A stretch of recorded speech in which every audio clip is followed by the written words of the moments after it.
Olá! Ele é um dos mais respeitados cientistas do clima do país e acaba de levar a ciência brasileira para um dos centros mais influentes do mundo. O climatologista Carlos Nobre foi convidado para integrar o conselho ligado ao Vaticano, onde vai contribuir com estudos sobre as mudanças climáticas. Em meio aos alertas da ONU sobre o avanço do aquecimento global, ele fala sobre os riscos, os desafios e o papel do Brasil nesse cenário. Seu Carlos, muito obrigada aqui por participar do Cidadania. Paula, eu que agradeço cidadania e ecologia, uma grande satisfação. Professor, conta pra gente como é que foi esse convite, receber esse convite do Vaticano e a importância de integrar um conselho para falar de ciência, de clima, dentro de uma representação de uma entidade importante para o mundo, como é o Vaticano. Eu fiquei muito satisfeito semana passada, quando o Vaticano, segunda-feira da semana passada, 30 de março, divulgou um documento mostrando que o Papa Leão XIV tinha criado esse Conselho de Desenvolvimento Humano Integral, com 11 nomes de vários países, 2 nomes da América do Sul, um do Brasil, um do Peru, um do México e outros países também. E desse grupo de 11 pessoas, eu sou um cientista da área climática, ambiental, Amazônia, e isso foi muito bom, porque mostra que, sem dúvida, esse conselho vai orientar o Papa da emergência climática que nós estamos vivendo, né? Como você já mencionou, a ONU deixou claro que nós nunca tínhamos atingido um aquecimento global no nível que nós atingimos agora nos últimos anos, principalmente 2023, 24, 25, continua nesses primeiros meses. É muito sério, é muito grave, então é importante que esse Conselho de Desenvolvimento Humano Integral é muito importante levar para o desenvolvimento humano também a integralidade do risco que nós estamos colocando o planeta nessa emergência climática. E sendo o Brasil também protagonista por ter uma parte grande da floresta amazônica, como é representar o Brasil e a importância de ter o Brasil representado no Vaticano? Eu me senti muito honrado e certamente uma das razões que o Papa me selecionou foi: eu sou um cientista que há 43 anos trabalho com a Amazônia, fui o primeiro cientista em 1990, 91, publiquei 2 belos artigos científicos dizendo que se o desmatamento crescesse muito na Amazônia, a gente perderia a Amazônia. Isso foi 36 anos atrás. Agora a Amazônia está na beira do ponto de não retorno, nós corremos um enorme risco. Então eu achei interessante o Papa ter me convidado, porque, lógico, um dos assuntos que eu quero trazer muito nos debates é o risco que a Amazônia está passando. Não é só a Amazônia, é o planeta inteiro, mas particularmente o risco que a Amazônia está passando, e é até simbolicamente muito interessante, porque o antecessor, Papa Francisco, foi o primeiro, lá atrás, em 2019, outubro, que fez o Sínodo da Amazônia. E eu fui convidado, foi muito bom, foram 3 dias de excelentes discussões com o Papa Francisco, tinham vários líderes indígenas, vários cientistas também. Então, vamos dizer assim, eu estou achando muito importante, porque também, como eu falei, nós estamos vivendo a maior emergência climática que nós, a humanidade, já enfrentou.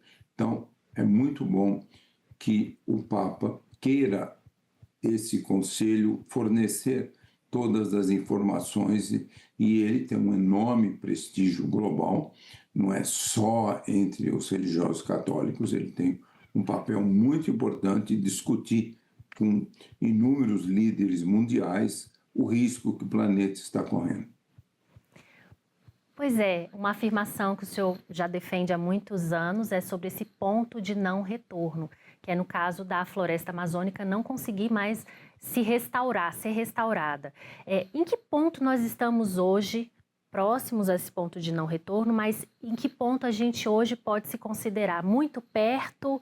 O que falta acontecer e se a gente tem a possibilidade ainda de recuperar e de frear para não chegar a esse ponto de não retorno? Olha, muitos estudos que eu participei e liderei, isso de muitas décadas, né?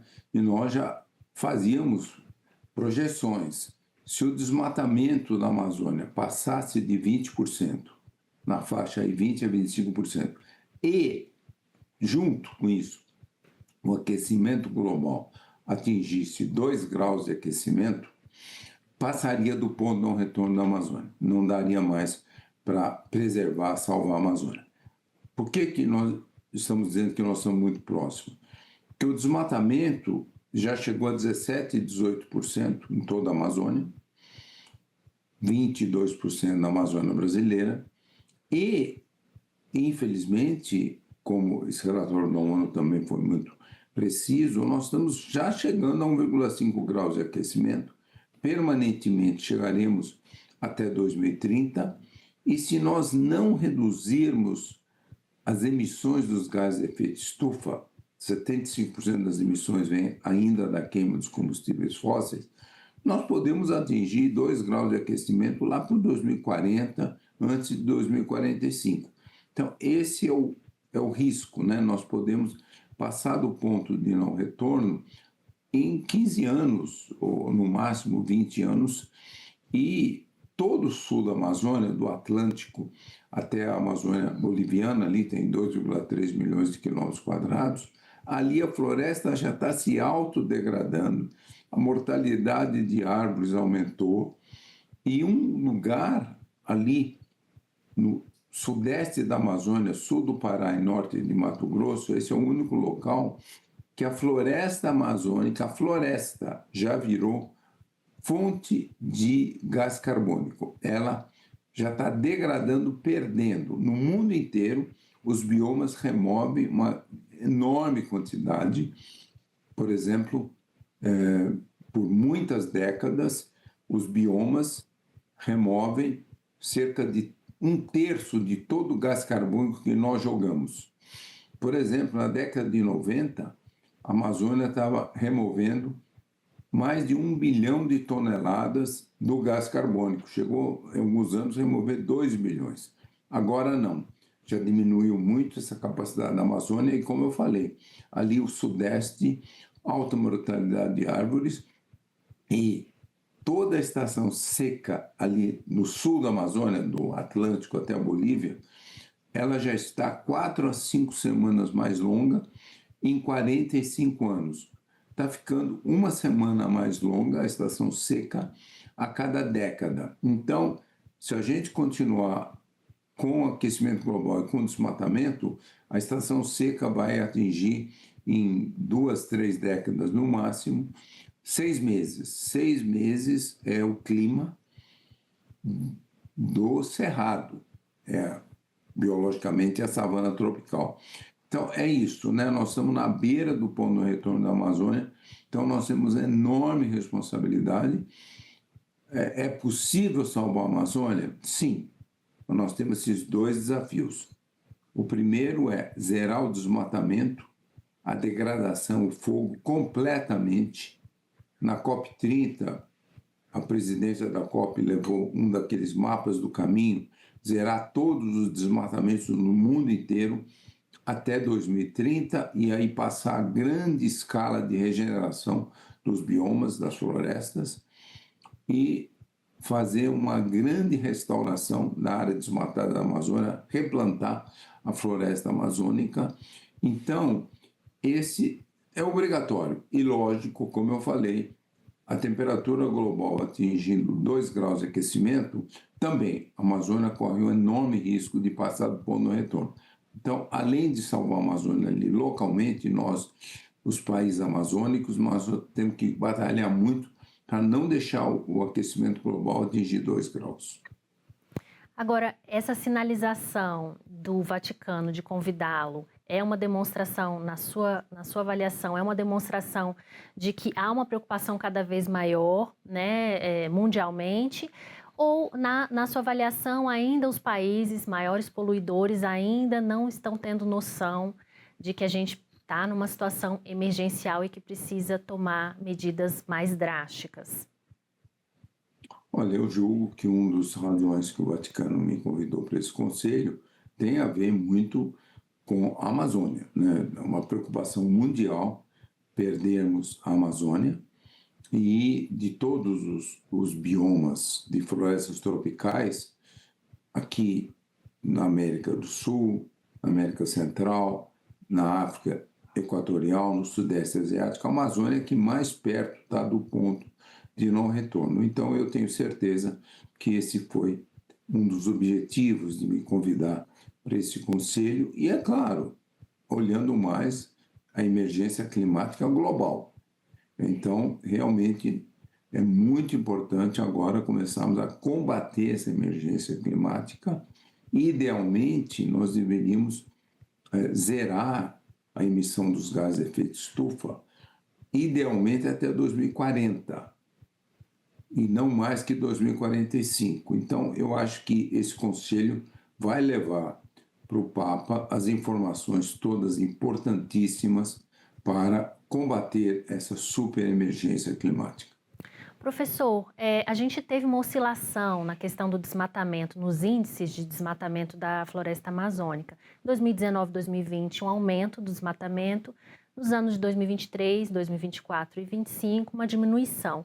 O que essa oscilação, na sua avaliação, representa em termos de prejuízo também para que a gente dê andamento às nossas NDCs, que são as nossas contribuições que a gente tem que fazer, que nós tivemos compromisso mundial para a gente diminuir as emissões e diminuir o desmatamento?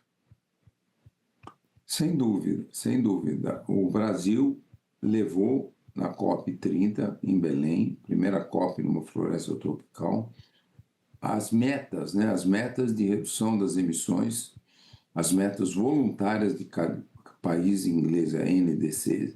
E o Brasil, já antes da COP, lá na COP29 também, lá em novembro de 2024, o Brasil já levou aquela meta de reduzir em aproximadamente 50% as emissões do Brasil até 2035 em relação às emissões de 2019.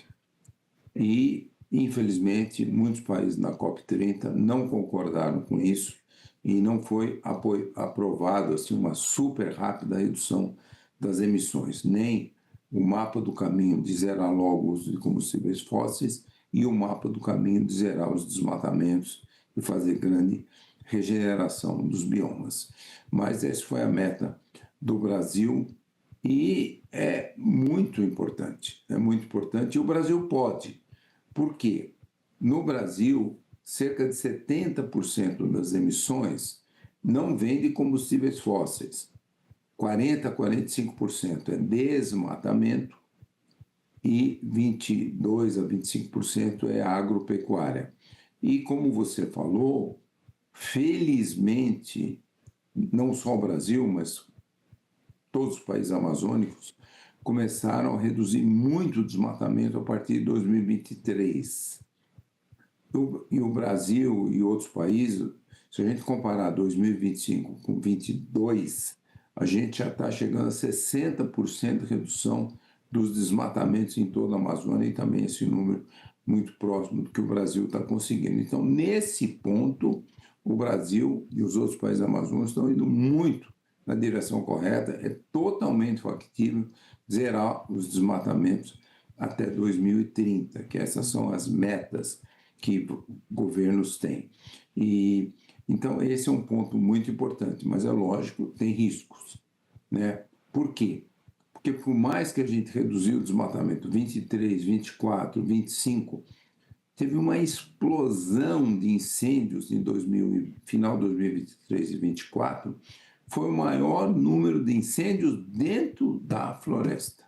Não só o incêndio que infelizmente ainda, o fogo, agricultores, pecuaristas ainda usam fogo. Agricultura e pecuária moderna não usam fogo, mas ainda a maioria aqui no Brasil, os países amazônicos, usam fogo para fazer a regeneração da pastagem, da safra agrícola, mas 2023 e 2024 bateu o recorde do fogo na floresta.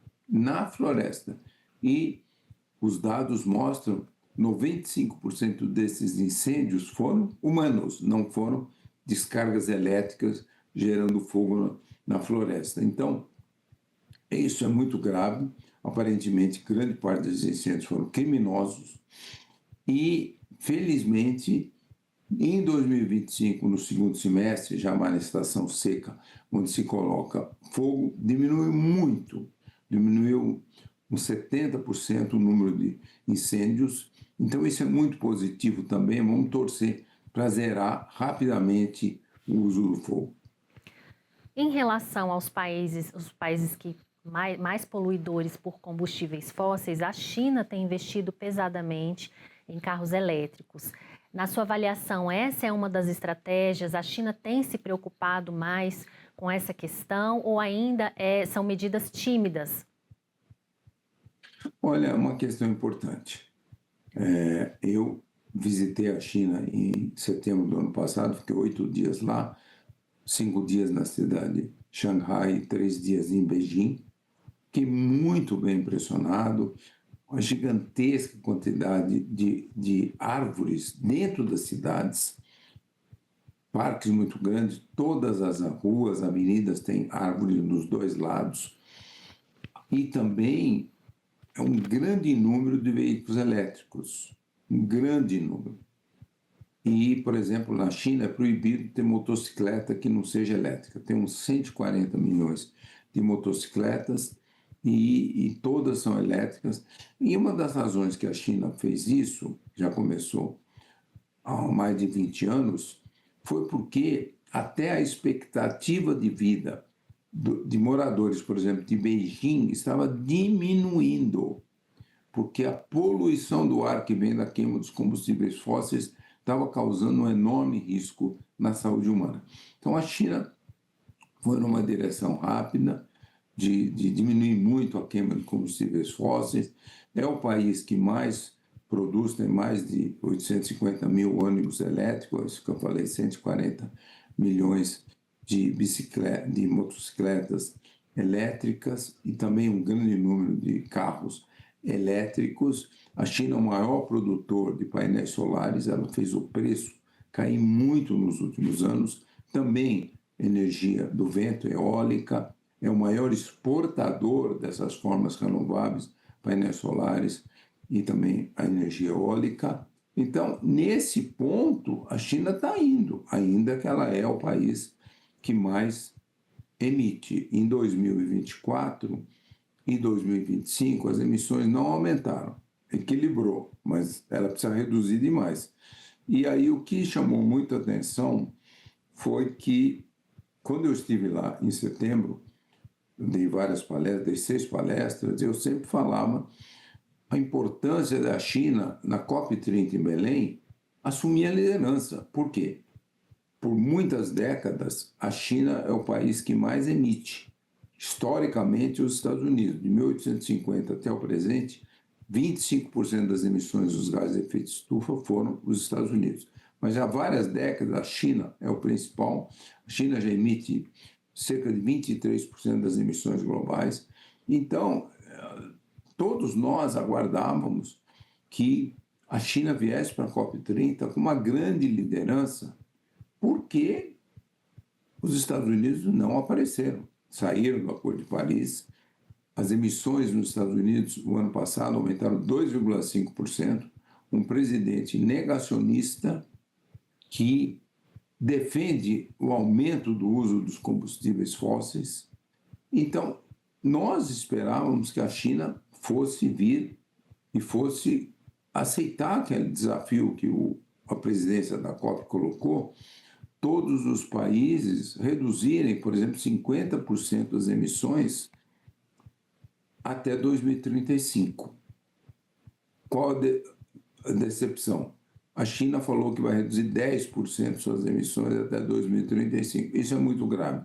Então, nós temos que realmente pôr uma pressão muito grande em todos esses países e reduzir muito rapidamente aquilo que eu falei. Tem que zerar as emissões de gás de efeito estufa, idealmente até 2040 e não mais que 2045. E, lógico, China é o primeiro emissor, Índia é o segundo, Estados Unidos o terceiro. Então, esses países têm também que colaborar. Vamos torcer muito para que os Estados Unidos não continuem nessa linha. E paralelo, professor, a essas questões, a essa pressão que deve ser feita em cima dos países mais poluidores, o Brasil vem assistindo aí a uma série de catástrofes climáticas, né? A gente teve recentemente em Recife, Pernambuco, a gente teve no Rio Grande do Sul, tudo consequência da questão climática.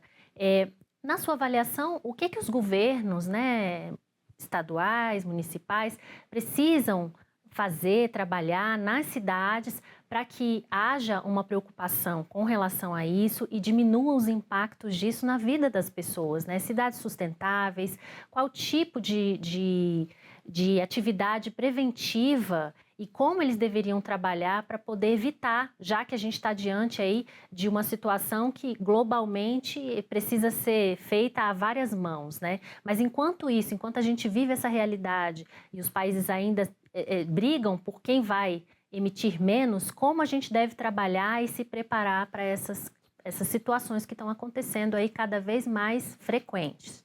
Por mais de 30 anos, nós já estamos alertando o planeta, infelizmente não levaram muito a sério o que a ciência dizia, que quando a gente chegasse a 1,5 graus de aquecimento, todos os eventos extremos, as ondas de calor, as chuvas excessivas, as secas, o incêndio florestal, os vendavais, as ressacas, tudo aumentaria demais. Exatamente o que está acontecendo agora nesses últimos anos, quando a temperatura chegou nesse nível. E aí a pergunta que nós fazemos: as populações estão adaptadas a esses eventos extremos? Não, não estão. Como você mencionou, esses vários eventos. As chuvas excessivas levaram um grande número de mortes. O Brasil, o Centro de Monitoramento e Alerta de Desastres Naturais, o CEMADEM, já fez estudos, um de 2018, baseado na antiga, no IBGE de 2010. Ali o CEMADEM mostrou que o Brasil tem uns 8 milhões de pessoas, de 825 municípios, que tem 92 milhões de habitantes. 8 milhões vivem em áreas de risco de chuvas excessivas, em costas que podem deslizar, beira dos rios que inundam. E desses 8 milhões, 2 milhões de brasileiros moram em áreas que não podiam continuar a morar. Por exemplo, a gente viu naquele evento no Rio Grande do Sul, em maio de 2024, dezenas de milhares de casas foram destruídas na beira dos rios, nas encostas. Então, é isso, nós não estamos adaptados, nós temos que adaptar muito toda a população brasileira a esses eventos. E, lógico, o que eu tenho chamado muita atenção é que a gente fala muito, até a imprensa cobre muito esses eventos de chuvas extremas. Mas o que mais leva à morte no mundo são as ondas de calor. A ciência está mostrando, nos últimos anos, está chegando a 500 mil mortes por ano, devido ao recorde de ondas de calor, e principalmente idosas e idosos. E esse número já está chegando, passando de 10 mil mortes por ano no Brasil. Então, aí, como você mencionou bem, cidades. O que acontece? A onda de calor ela vem pelo aquecimento global que está acontecendo no mundo. Mas aí, quando você está numa cidade, infelizmente, as cidades brasileiras, elas tiraram a maior parte da vegetação. Quando você vai num bairro de uma cidade brasileira, completamente sem vegetação, praticamente sem vegetação, e você compara com a temperatura de um bairro cheio de vegetação, a diferença de temperatura máxima no verão é de 5 a 11 graus. Pode ter 11 graus muito mais quente nesse lugar sem vegetação. Isso são as ondas de calor. Então, um desafio que nós temos aqui no Brasil é o que a gente até chama esponja verde urbana. Esponja no sentido que quando a gente restaura a vegetação em ampla escala, aí quando chove muito, a água cai, entra no solo ali com a árvore, ela fica ali, ela não sai correndo e vai para o riacho, para o rio, para o lago. Então diminui as inundações também.